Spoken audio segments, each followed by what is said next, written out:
Undang-Undang Nomor 30 Tahun 2014 tentang Administrasi Pemerintahan mengatur bahwa sengketa proses pemilu yang terjadi antar peserta pemilu dan sengketa peserta pemilu dengan penyelenggara pemilu sebagai akibat dikeluarkannya keputusan KPU provinsi dan keputusan KPU kabupaten kota adalah merupakan kewenangan Pengadilan Tata Usaha Negara.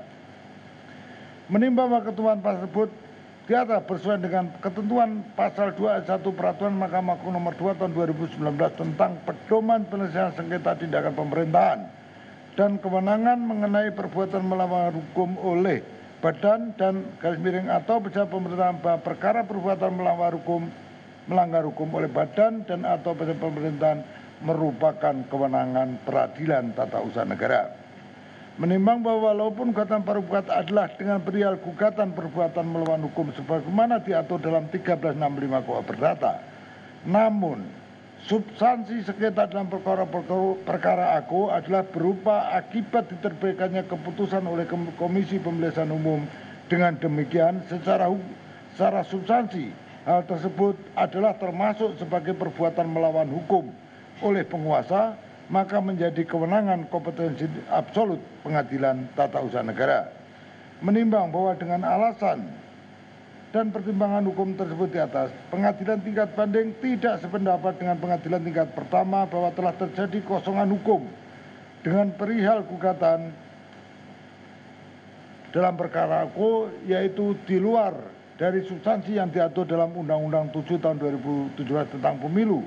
Oleh karena itu, putusan pengadilan tingkat pertama yang menyatakan berwenang mengadili perkara aku harus dibatalkan. Menimbang bahwa oleh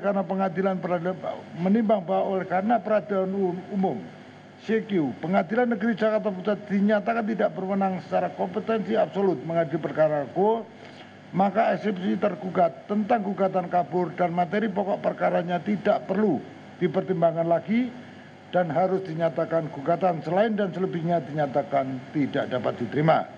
Menimbang bahwa karena pembanding semula para penggugat adalah sebagai pihak yang dikalahkan, maka kepada para pembanding terbanding semula para penggugat harus dihukum untuk membayar biaya yang timbul dan perkara secara tanggung renteng dalam kedua tingkat pengadilan dan untuk tingkat banding sejumlah sebagaimana tersebut dalam amar putusan ini.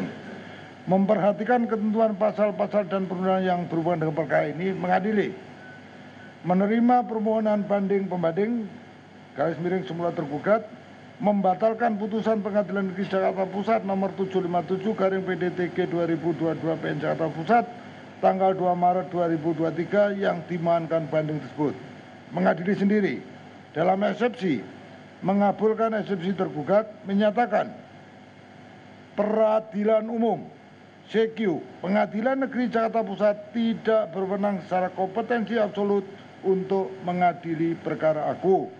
Dalam pokok perkara menyatakan gugatan para penggugat tidak dapat diterima, menghukum para terbanding para penggugat untuk membayar biaya timbul secara tanggung renteng dalam perkara ini untuk kedua tingkat pengadilan dan untuk tingkat banding sejumlah Rp150.000.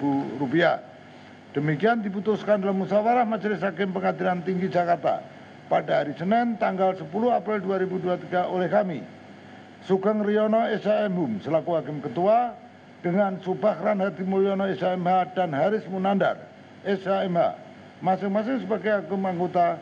Putusan mana diucapkan pada hari Selasa tanggal 11 April 2023 dalam persidangan yang dinyatakan terbuka untuk umum oleh Hakim Ketua tersebut di atas dengan dihadiri oleh hakim-hakim anggota dibantu Fajar Soni Sukmono SMH Panitera pengganti pada pengadilan tersebut tanpa dihadiri oleh kedua pihak yang berkepara ataupun kuasanya.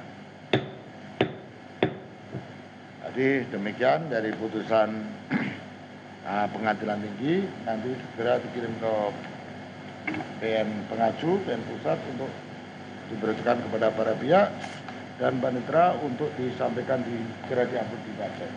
Ya. Demikian saya kira perkara sidang ini dinyatakan selesai dan dinyatakan tutup.